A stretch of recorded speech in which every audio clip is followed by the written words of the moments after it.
Pasangan suami istri Ed dan Lorraine Warren kembali dihadapkan dengan petualangan baru. Di film The Conjuring, The Devil Made Me Do It, pasangan demonologis alias paranormal ini dipertemukan dengan seorang pemuda bernama Arne Jansen. Sama seperti film The Conjuring sebelumnya, film ini pun mengangkat kisah nyata dengan latar belakang Brookfield tahun 1981 yang dialami oleh Arne Jansen. Kasus Arne ini menjadi salah satu kasus kerasukan terbesar di sepanjang sejarah negara bagian Amerika Serikat, Connecticut. Kasusnya diliput besar-besaran oleh berbagai media nasional setelah Arne membunuh pemilik rumah yang dia sewa, Alan Bono. Bono meninggal karena luka tusukan yang tidak hanya sekali tapi sampai puluhan kali. Di pengadilan, pengacara Arne mengklaim jika kliennya melakukan pembunuhan keji itu bukan karena keinginannya sendiri, tapi karena dirasuki oleh iblis. Iblis tersebutlah yang menyuruh Arne untuk membunuh Bono. Tapi tentu saja, pengadilan tidak akan membebaskan seorang pembunuh dengan alasan di luar nalar tersebut. Disinilah peran pasangan Warren yang berusaha membuktikan jika Arne memang di bawah pengaruh iblis ketika melakukan pembunuhan terhadap Bono.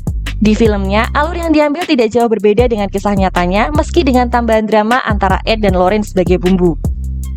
Di pembuka filmnya, penonton langsung disuguhi adegan eksorsisme dengan seorang anak kecil yang diketahui bernama David Glazel. David ini katanya sudah dirasuki selama berbulan-bulan sejak keluarganya pindah ke rumah yang mereka tempati sekarang. Karena sudah semakin tidak terkontrol, akhirnya keluarga ini meminta tolong pasangan Warren. Apakah berhasil? Tentu saja berhasil. Tapi setelah keluar dari tubuh David, iblis ini justru berpindah ke tubuh Arne. Dan disinilah awal dari tragedi yang dialami Arne. Berbeda dengan film-film sebelumnya, The Conjuring The Devil Made Me Do It ini tidak memiliki satu sosok iblis yang menonjol. Tidak ada sosok creepy seperti boneka Annabelle atau sosok menyeramkan seperti Valak. Film kali ini lebih berfokus pada siapa di balik peristiwa yang disebut-sebut sebagai kutukan yang menimpa David dan Arne, yang setelah ditelusuri lebih jauh oleh pasangan Warren ternyata bukan satu-satunya korban. Tidak adanya sosok iblis yang terlihat membuat jumpscare dari film ini makin lama makin terasa hambar. Plot twist yang dibangun pun juga lemah karena orang yang seharusnya menjadi elemen kejutan tidak meninggalkan kesan mendalam ketika pertama kali melihatnya. Kendati demikian, bukan berarti film ini jelek atau tidak layak ditonton. Melihat pasangan Ed dan Lorraine Warren yang bekerja sama mencari sumber masalah, atau pasangan Arne dan kekasihnya Debbie yang bertahan meskipun diterpa masalah, ternyata cukup menghibur. Ada satu adegan ketika Arne dan Ed sama-sama sedang dalam pengaruh iblis di tempat berbeda dan waktu yang sama. Saat itu, kesetiaan dan cinta Lorraine dan Debbie terhadap pasangan masing-masing diuji. Di adegan tersebut, tidak hanya elemen horor dan tegangnya yang kena banget, tapi juga elemen drama yang menyentuh.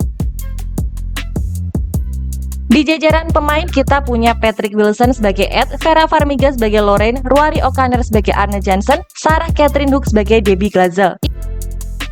Akting keempat pemain utama di sequel ini sama sekali tidak mengecewakan. Masing-masing dari mereka memberikan nyawa terhadap karakter yang mereka perankan.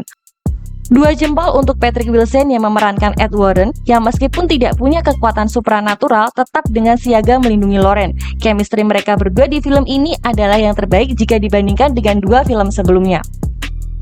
Rory O'Connor sebagai Arne Jansen juga tampil meyakinkan sebagai pemuda yang berada di bawah pengaruh iblis, terutama ketika di adegan dia lepas kendali untuk pertama kali dan membunuh Bono. Pada akhirnya, The Conjuring The Devil Made Me Do It mungkin memang bukan film terbaik dari Conjuring Universe, tetapi juga bukan yang terburuk. Film ini masih memiliki plot yang cukup solid dan sejumlah adegan yang menarik untuk ditonton di layar lebar. Selamat menonton!